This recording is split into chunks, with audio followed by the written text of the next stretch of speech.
तो मैंने सोचा अपने भाषण में शुरुआत में उनके शब्दों से करूं। कुछ समय पहले मैंने इनके ये शब्द पढ़े थे। जब मैं स्कूल जाता था मुझे मालूम था कि मुझे अपने रैंक के मुताबिक नहीं बैठना था। मुझे स्कूल में एक कोने में अकेले बैठना पड़ता था। मुझे यह भी मालूम था कि जब मैं स्कूल में जाता था तो मैं एक कपड़ा ले जाता था और उस कपड़े के ऊपर मुझे अकेला बैठना पड़ता था।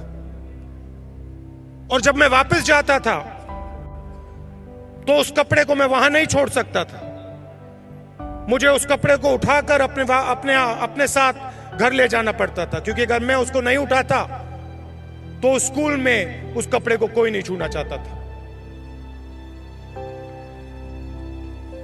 मैं यह भी जानता था जब मैं स्कूल जाता था तो पानी पीने के लिए मुझे अपने टीचर से पूछना पड़ता था। मैं टीचर से पूछता था और फिर टीचर एक पियोन को बुलाता था और उससे कहता था, जाओ नलका खोलो। जब पियोन नलका खोलता था तभी मैं पानी पी सकता था। और अगर कभी पियोन नहीं आया तो मैं पानी नहीं पी सकता था। नो पियोन नो पानी। अंबेडकर जी किस सोच की बात कर रहे थे?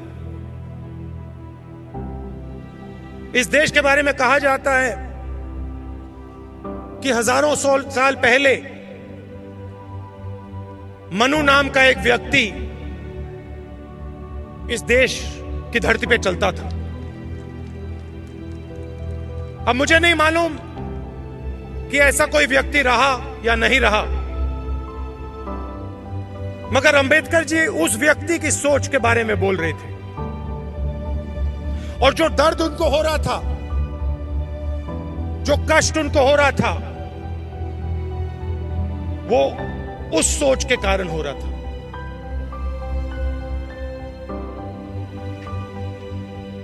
अंबेडकर जी के साथ कांग्रेस पार्टी खड़ी हुई और मिलकर मनु की जो सोच है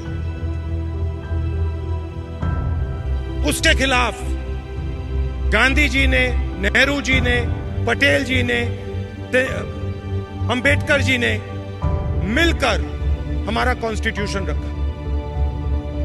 और मनु के खिलाफ, मनु की सोच के खिलाफ सबसे बड़ी चोट जो शायद पिछले 3000 सालों में नहीं मारी गई, वो चोट अंबेडकर जी ने और कांग्रेस पार्टी ने मिलकर मारी। एक दिन के लिए नहीं लगा, हजारों साल के लिए लगा। उसके खिलाफ सबसे बड़ा एक्शन अंबेडकर जी ने और कांग्रेस पार्टी ने एक साथ लिया है।